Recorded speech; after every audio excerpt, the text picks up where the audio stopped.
Well, hi there. Appreciate you joining us today for this episode of the CVC Home Service Success Network. Sponsored every week, presented by CVC Success Group. And we appreciate you being here, whether you're listening live or you're listening on replay. We appreciate you being here. And we love this opportunity to share some ideas, some concepts, and processes with you that can help you move your business to an entirely new level. So I asked Cheryl this week, hey, what's the topic for this week? So, to be honest with you, she came up with this one, and I think it's a fantastic topic because it's dealing with, are you a reactive person? Are you a proactive person? So, what's the difference between reactive and proactive? Well, if you're reactive, what you do is you're the kind of person that waits until something breaks or somebody has an emergency, and all of a sudden that takes precedent in the business. A proactive person, on the other hand, they spend their time anticipating the problems.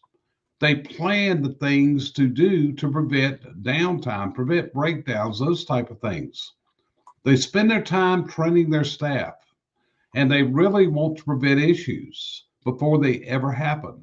They're concerned about safety. They're taking the steps, not because something has happened, but rather they're a proactive person and they're dealing with this before the issue comes up and becomes a problem to them. So, Cheryl, this was your topic. What's your thoughts on proactive and reactive? Nowadays, I'm seeing much more reactive than proactive because people just don't look ahead anymore. And I think that's the huge issue in a lot of businesses.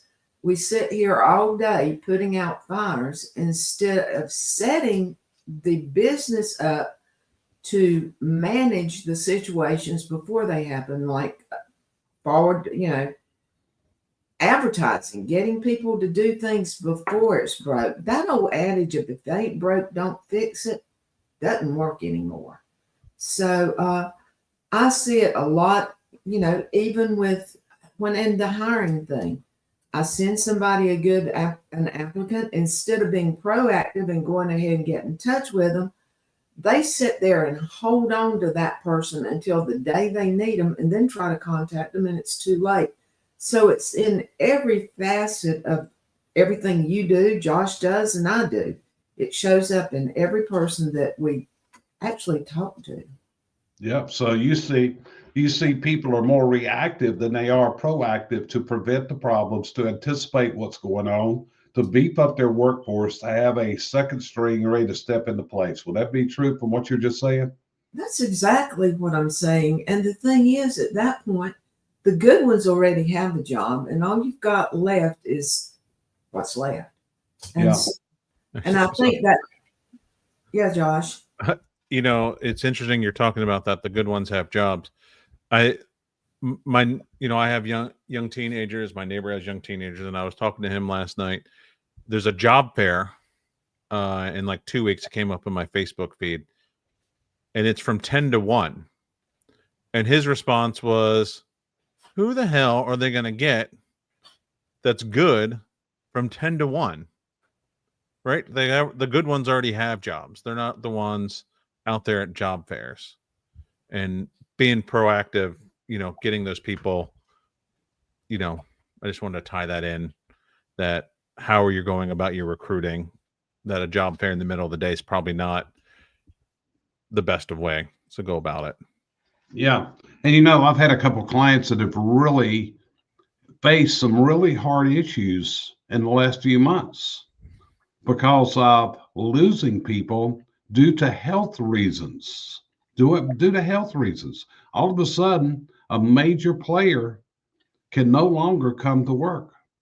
Also, having issues where someone has passed away. There was an incremental part of the business that had become a crutch for other people. And all of a sudden now we've got a major issue that we got to fill this gap by doing it. I had a meeting this week at a client location, and that was part of the discussion where we needed the managers to step up their recruiting efforts to get the pipeline full and stop hiring only when we are in desperate need of people because we can't find anybody that can step into the role. We got to train them. I've seen people this year take the hard step and they've actually terminated key employees because key employees were roadblocks. They were presenting walls in the company's movement forward. And now, talking to them, by seeing this happening, they have taken the steps and become much more proactive. So, Cheryl, what else do you think on this matter? Because it also comes down to customers and the customers we deal with. Well, I think with the customers, the problem is we don't send out enough. I don't want to call it advertising, the CSRs, the callbacks, the things that you do to get people to look at it, whether it's Facebook, calls, whatever, to look at the possibility of problems that may come up. Okay. Throw up the leaky chimney thing, throw up the get your unit serviced early. A customer, as a rule, is not going to think about it, especially not doing it. They are on the reactive side. They're going to react when they have no heat, when they have no air conditioning. So it's up to the company to explain to them that it's less expensive to do it in off season. It's a time when you get your air conditioner fixed is when you don't need your air conditioner. Have it serviced. And also, if you keep your anything serviced, it's not near as likely that it's going to break down when you don't have time to do it, because it's expensive to get something fixed on a quick call. Yeah. So, Josh, I'm going to direct a question to you here. When you were in the retail business, did you see more customers coming in that were proactive or they were reactive? That all of a sudden, when it got cold, did the showroom get flooded with people coming in that wanted instant results at that point? Was that more of the consumers that you serviced? Absolutely, because you did 80% of your business in the fourth quarter. Yeah. That's just the human mindset of doing that. There's some things you can do, like if you can set up a promotion calendar, because people are always asking when things go on sale, because there's certain people, if you go into your buying types, that will wait for the deal. Some people are going to buy no matter what. And having a promotions calendar so you can answer those questions. There was a retailer in the state of Maryland used to have one promotion in March, which, traditionally in our industry is probably one of the slowest months. They would have a blowout sale in March, and it was 48 hours, and that was it. That was the only the event they had. And that would carry them for 2-3 months, by having that one sale. Yeah. So really a promotions calendar, because they, if just say someone needs a liner and someone asks, well, best price, things like that, then that comes into some coupons, tiered things like that say, okay, well, if you deposit now and for when we're in our slow time, I can give you 15% off or something like that. Really moves the needle sometimes. Right. So let me ask you a question.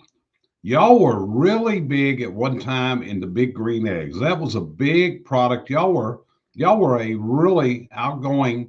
So tell me about the egg fest that y'all used to do. When did you do that, and why did you do it at that point?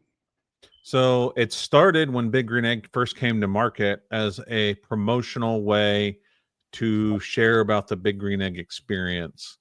At the time there was nothing like the Big Green Egg on the market. Now there's lots of knockoffs, if you want to call them knockoffs, other ceramic cookers. And everyone that has one usually has a pretty good passion for grilling, smoking, meats like that. And sorry, I am watching my dad's dog, so I'm trying to make sure she's not chewing up my house. But it became a way to share recipes, and we always saw a huge bump in accessory sales right then and there. Right. So what time of year did you do that? In May. So you did it in May. Why was May your month to do that? temperature wise and the start of the grill season technically, but it was an outdoor event. We had 1,000 people or so. They paid to come in. We'd have 50 grills going. I would say. I'd pull up some old pictures. I still have them, but everybody would just bring their own food and you'd sample it, and it's just a very social thing. Yeah. So let's talk. So here's a couple things. If you're a reactive owner, you spend a lot of your time every day putting out fires. If you're a reactive owner, you're always short-staffed. And if you're reactive, you don't have a long-term plan for the seasonality of the business. A proactive owner, on the other side, they build the systems. They do the forecasting for busy times. They recruit before there are shortages, and they train the teams ahead of need. So, Josh, as you hear that, what would you say about the things I just said? Well, it depends. Well, I don't think there can be a good way to be reactive as long as you learn and grow. I was speaking to my very close friend who I've known since middle school today, and thinking back that he's the same age as my daughter, who's 12. That's 33 years we've known each other, and we both have kids. And I said, I look at, I'm having to learn how to communicate with my teenager, and I look at every time I fail to communicate stuff with her as an opportunity that I have to learn whatever the skibbity riz things that the kids are saying. But I also looked at when we failed as a way to improve, that whole failing forward method of doing things. And I'm going to go talk to, we had a very good install department. And I felt like the reason we had a good install department is because we had a very, very good planning process for the salespeople that had to be followed strictly, or it wouldn't get past the gatekeeper, which was usually me, to even get scheduled. I look, because 80% of installs that fail in the planning phase, probably even higher number than that if I had to guess. So I always went back and looked at, okay, why did something get underbid? What went wrong? What were we not prepared for, as a way to improve? And then what we would do is, as I make lots and lots of forms. For me, I made, look, again, sorry, I got to make sure this dog's not into everything.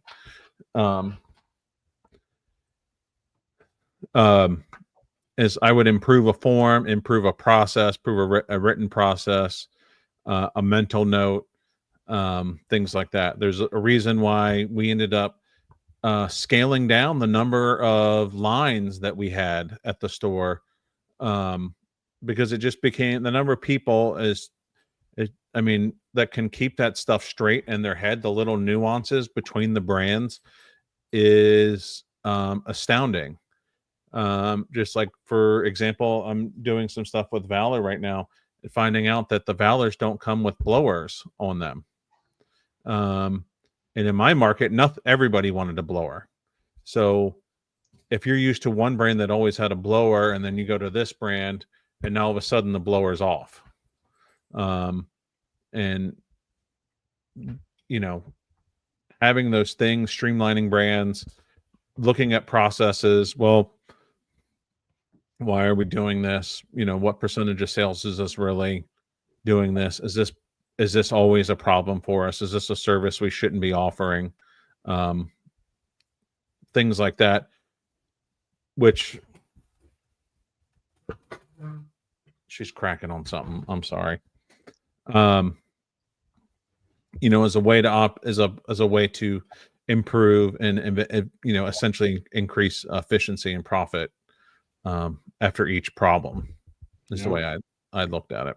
And then again, the promotional calendar, in your training, as we set up a training program too, and onboarding, and Um, if you know how long it takes to onboard and train somebody, you know when you need to start your hiring and things like that to get someone on board. So you have an idea that, hey, it takes me 6 months to get this person up to speed. I need to be hiring. So it's for the season, busy season, September, they need to be already onboarded in March, not Yeah. September. So, Cheryl, as I talk about reactive and proactive, what's your thoughts on this as far as the manager and what I talked about a while ago? As far as the manager, a manager has to be proactive. That unless they're just going to spend, like we talked about, putting out fires all day, they have to stay ahead. They have to anticipate what their people that they're managing is, what things can go wrong, what things can I have in process to fix them. You've got to stay 2 steps ahead of every problem. And the thing about it is you can't always do that. I mean, we had an emergency this week. We had to hit reactive. But the thing about it, in any managerial thing, that can happen. So you've got to allow enough time by being proactive to the majority of things. So you do have a chance just to be reactive at the emergency situations. That's it. And I learned this week, I found out something this week. What Cheryl's talking about is I was eating some grapes the other day, and the dog come over and grabbed a grape out of my hand. And I didn't know it, but grapes were toxic to animals, to dogs. So we had to make an emergency run to the 24-hour vet for the emergency care the other night, right after I got off a road trip. So I've learned now to be proactive, not to sit on the couch eating grapes in the future. I learned a lesson from that this week. I can't eat grapes where the dog can get them out of my hand. But Cheryl, you talked about blowers a while ago and customers' expectations. And Cheryl, if you can remember, you got a really good story about a guy that wanted a blower on the stove. Do you remember that story? Yeah, I was probably not have another salesman do this, but it worked. It was a gentleman in bib overalls, very country, and he came in, and his wife was very calm. She had he ruled her. Let's put it that way. And he's standing there, and we're talking about things, and he's talking about a blower. And you know me, my first thing when somebody asks for a blower is you really don't need one. You get better heat without a blower. You get a more overall heat. And I could see where this was going. And he's standing there, and he said, well, little lady, I want a damn blower. And I'm standing there doing this with the cord to the electrical thing on the blower. And I said, I'm sorry. I said, hey, I want a blower because I don't have any power and I'm still doing this around. And I said, it won't work. He said, why not? And I helped that up. And his little wife just kind of cracked up. And I remember you told me that I had really screwed up, which I figured I had. The guy stormed out, grabbed her by the hand, and they're out the door. And it wasn't a couple of days, he came walking in very gently, wanting to talk to that woman in the back. Right. So I was out there, and he bought it without the blower. Yeah, he thought about the blower. You know, and I remember one of the things he said was, well, lady, when the power goes out, I want some heat. And you were twisting the cord around at that point, trying to get him to understand without no power, that blower ain't going to work. So we also have homeowners, our customers. We have the reactive homeowner. And that's what we deal with a lot. Someone that calls and they need it right now. If you know, they call the HVAC guy because their heat went out last night in the middle of the night. They call for the plumber because the commode's overrunning, whatever it is. Then we have the proactive homeowner. This is the one that gets the maintenance done before there are emergencies. And there's cost savings for the proactive customer, and it also ends up a whole lot cheaper usually for emergency calls. So Cheryl, what's your thought on our customers being reactive or proactive? I see more customers actually that are reactive than proactive.